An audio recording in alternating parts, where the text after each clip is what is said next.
아브라함이 후처를 맞이하였으니 그 이름은 그드라라. 그가 시므란과 욕산과 무단과 미디안과 이스박과 수아를 낳고 역사는 스바다와 드단을 낳았으며 드단은 자손은 악수르 족속과 르드사 족속과 르음미 족속이며 미디안의 아들은 에바와 에벨과 한옥과 아비다와 엘다아인이 다 그드라의 자손이었더라. 아브라함이 이삭에게 자기의 모든 소유를 주었고 자기 서자들에게도 재산을 주어 자기 생전에 그들로 하여금 자기 아들 이삭을 떠나 동방 곧 동쪽 땅으로 가게 하였더라. 아브라함의 형년이 175세라. 그의 나이가 높고 늙어서 기운이 다하여 죽어 자기 열조에게로 돌아가매 그의 아들들인 이삭과 이스마엘이 그를 마므레 헷 족속 소알의 아들 에브론 발메테에 있는 막벨라 굴에 장사하였으니 이것은 아브라함이 헷족 속에서 난 산밭이라 아브라함과 그의 아내 사라가 거기 장사되니라. 아브라함이 죽은 후에 하나님이 그의 아들 이삭에게 복을 주셨고 이삭은 부엘라헤로 이 근처에 거주하였더라. 사라의 종 애굽인 하갈이 아브라함에게 낳은 아들 이스마엘의 족보는 이러하고 이스라엘의 아들들인 이름은 그 이름과 그 세대대로 이와 같으니라. 이스마엘의 정자는 느비옷이요 그 다음은 게달과 아브렉과 밉삽과 미스마와 투마와 마사와 히닥과 데마와 여둘과 나비스와 게드마니 이들은 이스마엘의 아들들이요 그 촌과 부락대로 된 이름이며 그 족속대로는 12 지도자들이었더라. 이스마엘은 형년이 177세 기운이 다하여 죽어 자기 백성에게로 돌아갔고 그 자손들은 하윌라에서부터 아수르로 통하는 애굽 앞 술까지 이르러 그 모든 형제의 맞은편에 거주하였더라. 아브라함의 아들 이삭의 족보는 이러하니라. 아브라함이 이삭을 낳았고 이삭은 40세 리브가를 맞이하여 아내를 삼았으니 리브가는 밧단 아람의 아람 족속 중 부디오르의 딸이요 아람 족속 중 라반의 누이였더라. 이스라엘이 그의 아내가 임신하지 못하므로 그를 위하여 여호와께 간구하매 여호와께서 그의 간구를 들으셨으므로 그의 아내 리브가가 임신하였더니 그 아들들이 그의 태 속에서 서로 싸우는지라 그가 이르되 이럴 경우에는 내가 어찌할꼬 하고 가서 여호와께 묻자온되 여호와께서 그에게 이르시되 두 국민이 내 태중에 있구나. 두 민족이 내 복중에서부터 나누이리라. 이 족속이 저쪽 속보다 강하겠고 이 큰 자가 어린 자를 섬기리라 하셨더라.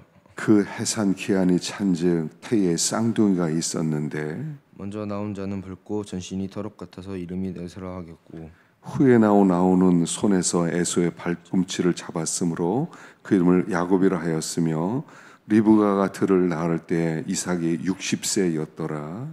그 아이들이 장성함에 에서는 익숙한 사냥꾼이었으므로 제 사람이 되고 야곱은 조용한 사람이었으로 적막에 거주하니 이삭은 에서가 사냥한 고기를 좋아하므로 그를 사랑하고 리브가는 야곱을 사랑하였더라. 야곱이 죽을 쏘았더니 에서가 돌아와서 심히 피곤하여 야곱에게 이르되 내가 피곤하니 그 붉은 것을 내게 먹게 하라 한지라. 그러므로 에서의 별명은 에돔이더라. 야곱이 이르되 형의 장자의 명분을 오늘 내게 팔아 에서가 이르되 내가 죽게 되었으니 이 장자의 명분이 내게 무엇이 유익하리요. 야곱이 이르되 오늘 내게 맹세하라. 에서가 맹세하고 장자의 명분을 야곱에게 판지라. 함께 야곱이 떡과 팥죽을 에서에게 주매 에서가 먹으며 마시고 일어나 갔으니 에서가 장자의 명분을 가볍게 여김이었더라. 아멘. 할렐루야. 오늘 참 좋은 아침입니다. 이런 아침에 주 앞에 나온 여러분들에게 하나님의 크신 은혜가 넘치고 하여간 아침에 영이 맑을 때예요. 영이 또 하나님을 만나서 교통하고 또 기도할 때 참 샘을 얻는 복된 시간입니다. 오늘도 하나님의 그 임재하심으로 샘을 얻을 수 있기를 간절히 축원합니다. 자, 드디어 175세 아브라함이 죽게 됩니다. 자, 그리고 아브라함이 죽고 아브라함이 여기 막벨라 굴에 장사되었습니다. 막벨라 굴에 그 장사되었다는 것은 그가 끝까지 소망을 붙들었다는 것을 이야기합니다. 하나님이 주실 약속의 땅, 하늘에 있는 본향을 사모하였다 하는 것을 이야기해 줍니다. 아브라함의 죽음 자체가 한편의 메시지였다는 겁니다.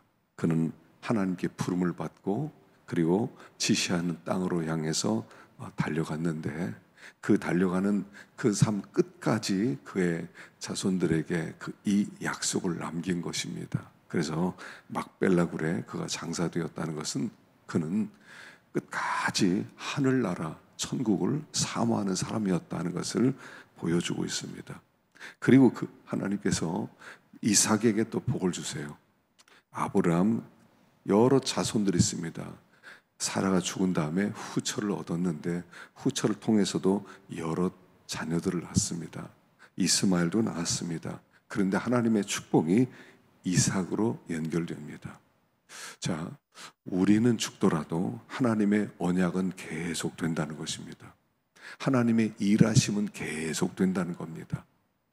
나는 죽지만 하나님이 살아계시기 때문에 그가 하신 그 말씀, 그 약속은 영원히 계속된다는 것을 보여주고 있습니다. 그래서 그 약속이 이삭에게, 이삭에서 야곱으로, 야곱에서 유다로 계속 그 신앙의 계보를 따라서 하나님의 축복이 이어지고 있다는 것을 이야기하고 있습니다. 그리고 이제 이삭의 두 아들을 낳는 이야기가 여기 나오죠. 그래서 먼저 낳은 아들은 에서고 둘째 낳은 아들은 야곱입니다. 그런데 에서는 하나님의 축복을 귀하게 여기지 않았고 야곱은 하나님의 축복을 귀하게 여겼다 하는 말씀을 합니다. 그래서 그 에서가 그 사냥꾼인데, 여러분 사냥꾼이라는 뜻은 뭐냐면 그 당시에 사냥꾼은 내 힘으로 먹고 사는 사람이다 하는 그런 뜻입니다. 난 능력 있는 사람이다. 난 능력이 있어서 나는 얼마든지 사냥을 해서 고기를 얻고 가죽을 얻고 그것을 팔아서 잘 살 수 있다. 이런 뜻의 사람이 사냥꾼입니다. 그래서 에서는 자기 힘을 믿고 살아갑니다. 어느 날 사냥하고 돌아오는데 너무나 배가 고픕니다. 근데 야곱은 집안에서 팥죽을 쓰고 있었습니다. 그래서 팥죽 달라고 하니까 야곱이 내가 뭔가 줘야지 내가 주지 않겠냐. 그래서 당신의 장자의 명분을 달라. 그래서 에서는 배고파 죽겠는데 이 장자가 뭐 필요하냐 하고 그걸 넘겨줍니다. 그리고 팥죽을 먹고 떠나는데 여기 결론에 있어서 33~4절에 에서가 장자의 명분을 가볍게 여겼다 이렇게 나옵니다. 가볍게 여겼다. 자, 우리에게 무엇이 중요하냐는 것입니다. 정말 장자의 명분, 하나님의 언약, 하나님의 축복 이것을 귀하게 여기느냐, 영적 축복을 귀하게 여기느냐, 아니면 나에게 정말로 팥죽 한 그릇, 눈에 보이는 팥죽이 더 귀하냐, 뭐가 귀하냐는 겁니다. 이게 사실은 일생 동안의 우리의 싸움이에요. 일생 동안 항상 두 갈래가 있어요. 팥죽 붙잡을래, 장자 하나님의 언약을 붙잡을래. 매 순간순간 우리에게 찾아오는 우리 선택입니다. 매일 하루에도 몇 번씩 우리는 선택을 해야 됩니다. 하나님, 그래도 난 하나님의 자녀입니다.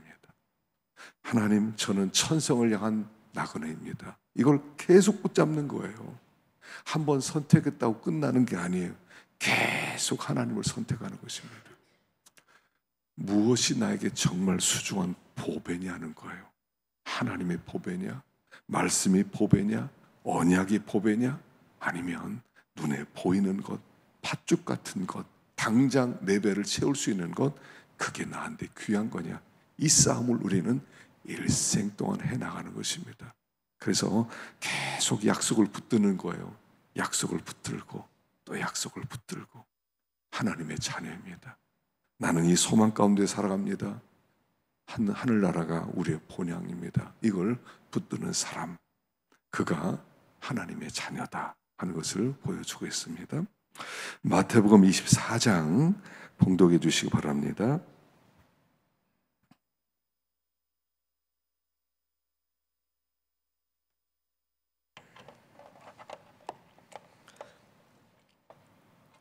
예수께서 성전에 나와서 가실 때에 제자들이 성전 건물들을 가리켜 보이려고 나아오니 대답하여 이르시되 너희가 이 모든 것을 보지 못하느냐 내가 진실로 너희에게 이르노니 돌 하나도 돌 위에 남지 않고 다 무너뜨려지리라. 예수께서 감람산 위에 앉으셨을 때에 제자들이 조용히 와서 이르되 우리에게 이르소서 어느 때에 이런 일이 있겠사오며 또 주의 임재하심과 세상 끝에는 무슨 징조가 있사오리니까. 예수께서 대답하여 이르시되 너희가 사람의 미혹을 받지 않도록 주의하라. 많은 사람이 내 이름으로 와서 이르되 나는 그리스도라 하여 많은 사람들을 미혹하리라. 난리와 난리 소문을 들었으나 너희는 삼가 두려워하지 말라. 이런 일이 있어야 하되 아직 끝은 아니니라. 민족은 민족을 나라가 나라를 대적하여 일어나겠고 곡곡과 기근이 시즌이 있으리니 이 모든 것은 재난의 시작이라. 그때에 사람들이 너희를 환난에 넘겨주겠으며 너희를 죽이리니 너희가 내 이름 때문에 모든 민족에게 미움을 받으리라. 그때에 많은 사람들이 실족하게 되어 서로 잡아주고 서로 미워하겠으며 거짓 선지자가 많이 일어나 많은 사람들을 미혹하겠으며 불법을 성함으로 많은 사람의 사랑이 식어지지 않으리라. 그러나 끝까지 견디는 자는 구원을 얻으리라. 이 천국의 복음이 모든 민족에게 증언되기 위하여 온 세상이 전파되리니 그들에게 끝이 오리라. 그러므로 너희는 선지자 다니엘이 말한 바 멸망이 기승한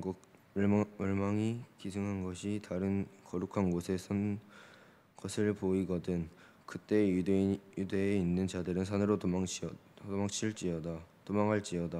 지붕 위에 있는 자 집 안에 있는 물건을 가지러 내려가지 말며 밭에 있는 자 겉옷을 가지러 뒤로 돌이키지 말지어다. 그날에 아이를 뵌 자들과 젖먹이는 자들에게 화가 있으리로다. 너희에게 도망하는 일이 겨울에나 안식일이 되지 않도록 기도하라. 이는 큰 때에 환난이 있겠음이라. 창세로부터 지금까지 이런 환난은 없었고 후에도 없으리라. 그날은 감하지 아니하면 모든 육체가 구원을 얻지 못할 것이라. 그러나 택하신 자들은 위하여 그날을 감시하리라. 그때 사람이 너희에게 말하되 보라 그리스도가 여기 있다 혹은 저기 있다 하여도 믿지 말라. 거짓 그리스도들과 거짓 선지자들이 일어나 큰 표적과 기사를 보며 할 수 있으면 택하신 자들도 미혹되게 하리라. 보라 내가 너희에게 미리 말하였노라. 그러면 사람들이 너희에게 말하되 보라 그리스도가 광야에 있다 하여도 나가지 말고 보라 골방에 있다 하여도 믿지 말라. 번개가 동편에 나서 서편까지 번쩍임 같이 인자의 임함도 그러하리라. 죽음이 있는 곳에는 독수리들이 모일 것이니라. 그날의 환난 후에 즉시 해가 어두워지며 달빛이 아니하며 별들이 하늘에서 떨어지며 하늘의 권능이 흔들리리라. 그때 인자의 징조가 하늘에서 보이겠고 땅의 모든 족속들이 통곡하며 그들의 인자가 구름을 타고 능력과 영광으로 오는 것을 보이리라. 그가 큰 나팔 소리와 함께 천사들을 보내리니 그들이 택하신 자들을 하늘 이 끝에서 저 끝까지 사방에서 모으리라. 무화과 나무의 비유를 배우라. 그 가지가 연하여지고 잎사귀를 내면 그 여름이 가까워진 줄을 아나니 이와 같이 너희도 이 모든 일을 보거든 인자가 가까이 곧 문 앞에 이른 줄 알라. 내가 진실로 너희에게 말하노니 이 세대까지 나가기 전에 이 일이 다 일어나리라. 천지가 없어질지언정 내 말은 없어지지 아니하리라. 그러나 그날과 그때는 아무도 모르게 하늘의 천사들도 아들도 모르고 오직 아버지만 아시니라. 노아의 때와 같이 인자의 임함도 그러하리라. 홍수 전에 노아가 방주에 들어가던 날까지 사람들이 먹고 마시며 장가들고 시집가고 있으면서 홍수가 나서 그들이 다 멸하기까지 깨닫지 못하였으니 인자의 임함도 이와 같으니라. 그때 두 사람이 밭에 있으면 한 사람은 데려가고 한 사람은 버려둠을 당할 것이요 두 여자가 맷돌질을 하고 있음에 한 사람은 데려가고 한 사람은 버려둠을 당할 것이니라. 그러므로 깨어 있으라. 어느 날에 너희 주가 임할지 너희는 알지 못함이라. 너희도 아는 바니 만일 집 주인이 도둑 어느 시간에 올 줄 알았더라면 깨어 있어 그 집을 뚫지 못하게 하였으리라. 그러므로 너희도 준비하고 있으라. 생각하지 않을 때 인자가 오리라. 충성되고 지혜 있는 종이 되어 주인에게 집 사람들이 맡아 때를 따라 양식을 나눠줄 자가 누구냐. 주인이 올 때 그 종이 이렇게 하는 것을 보면 그 종이 복이 있으리로다. 내가 진실로 너희에게 이르노니 주인이 그 모든 소유를 그에게 맡기리라. 만일 그 악한 종이 마음에 생각하기를 생각하기를 주인이 더디 오리라 하여 동료들을 때리며 술 친구들과 더불어 먹고 마시게 되면 생각하지 않은 날 알지 못하는 시각에 그 종이 주인에게 이르러 엄히 때리고 외식하는 자가 받는 벌에 처하리니 거기서 슬피 울며 이를 갈리라. 아멘. 수고했습니다. 여기는 이제 말세 징조에 대해서 여기 기록하고 있습니다. 주의 임하심과 세상 끝에는 무슨 징조가 있사오리까? 그러니까 예수님께서 오시기 전에 이 세상에 종말 때는 반드시 징조가 있다고 얘기합니다. 그 징조 중에서 한 가지는 뭐냐면 여기 난리와 난리의 소문을 듣는다. 세상에 이렇게 여러 소문들이 들린다는 거예요. 그 사람들을 다 혼란스럽게 만들고 불안하게 만드는 그런 시대가 될 것이다. 또 종교적으로 또한 혼란스러워서 곳곳에서 내가 그리스도다, 나를 믿어야 구원을 받는다, 나 외에 다른 신을 섬기면 구원받지 못한다, 이런 종교적인 혼란도 온 땅에 가득 찰 것입니다. 또 특별히 믿는 사람들은 핍박을 받는 때가 올 거라는 겁니다. 그래서 항상 세상에서 어떤 문제가 생기면 희생양을 찾거든요. 희생양을 찾는데 기독교인이 희생양이 될 가능성이 아주 높다. 그래서 이와 같은 혼란스러운 때가 될 텐데, 이와 같은 때 가장 중요한 것은 너희들이 먼저 미혹받지 말아라. 이렇게 미혹받는다는 것은 흔들린다는 얘기거든요. 믿음에 흔들리지 말고 뿌리를 굳게 내려서 항상 어떤 말이나 어떤 소문이나 어떤 상황에서라도 흔들림 없이 믿음의 길을 걸어가라 라고 얘기하는 거예요. 그래서 첫 번째는 미혹되지 마라. 마지막 때는요, 미혹되지 않으려면 뿌리를 깊이 내려야 돼요. 말씀에 뿌리를 내리고 또 하나님께 뿌리를 내리고, 뿌리를 내리지 못하면 흔들게 돼 있어요. 하여간 뿌리만 견고하면 무슨 일이 있더라도요 흔들리지 않는 거예요. 아무리 지진이 있다 하더라도요 뿌리가 깊으면 흔들리지 않아요.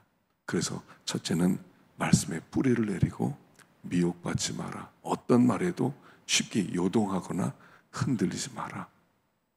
가야 될 길을 걷는 사람이 되라, 이 얘기예요. 두 번째는 여기에서 뭐를 얘기하냐면 끝까지 견디는 자는 구원을 얻으리라. 13절에 얘기합니다. 12절에 불법이 성함으로 많은 사람의 사랑이 식어지리라. 그러나 끝까지 견디는 자는 구원을 얻으리라. 그래요. 자, 민심이 흉흉해진다는 거죠. 예전에는 인심이 좋았는데 이제는 이런 혼란스러운 때가 되면 민심이 흉흉합니다. 사람들이 거칠어집니다. 사람들이 사랑이 식어집니다. 사람들이 사나워집니다. 이와 같은 때 사랑이 식어지는데 거기에 끝까지 견디는 자는 구원을 얻으리라. 그래서 자, 마지막 때는요 잘 참아야 됩니다. 너희의 인내로 구원을 얻으리라. 그래서 이 세상이 혼란스러워질 때는 다른 거 없습니다. 잘 참아야 돼요. 무슨 일이 있더라도요, 어떤 대우를 받는다더라고요, 어떤 욕을 먹는다더라도요 참아야 돼요. 같이 싸우고 같이 흔들리면 안 된다 하는 겁니다. 시대가 흉흉할수록 항상 인내요. 그 예수님의 제자들이 목회를 하고 그 다음 그 후계자들을 교부라고 부릅니다. 그래서 2세기하고 2세기에서 4세기까지는 교부 시대라고 불러요.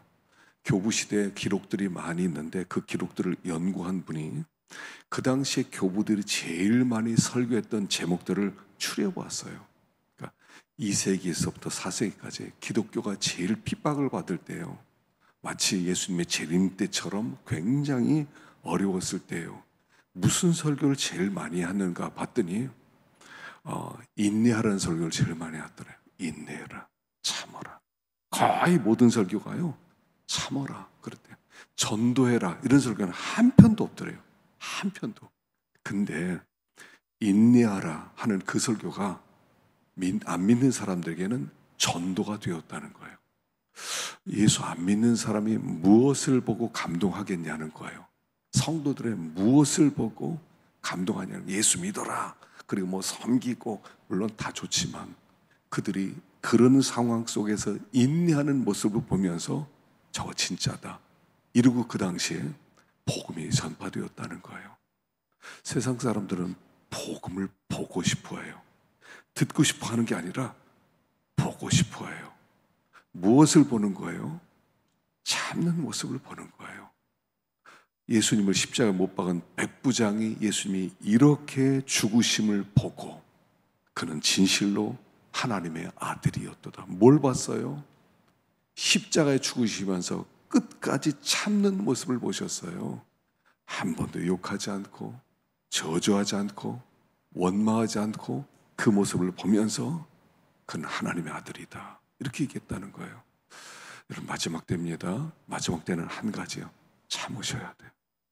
참고 또 참고 또 참고. 그게 하나님의 아들의 극단적인 모습이라는 것을 이야기하고 있다는 것입니다. 주님이 오시는 날 아주 혼란스러운 때가 될 겁니다. 정치적으로, 종교적으로, 사회적으로 모든 면에 혼란스러워질 것입니다. 사람들이 다 방황할 겁니다. 어떤 것이 길인가? 그래 우리는 뿌리를 내리면서 말씀의 길을 걷는데 참으세요. 또 참고 이런 욕을 먹어도 또 참고 욱하면서 마음 가운데 분노가 일어나도 또 참고. 근데 그게 하나님의 아들의 모습이고 그 인내함을 통해서 우리는 구원을 얻게 될 것이다 라고 말씀하는 겁니다. 오늘 하루가 오늘 광야길이 열려졌습니다. 오늘도 잘 참읍시다. 또 참고 견디고 믿음의 길을 걸어갈 때 그 모습 자체가 사람들에겐 영향력이 되고 그 모습 자체가 하나님의 아들의 아름다운 모습이 될 것입니다. 오늘도 승리하기를 축원합니다. 기도하겠습니다.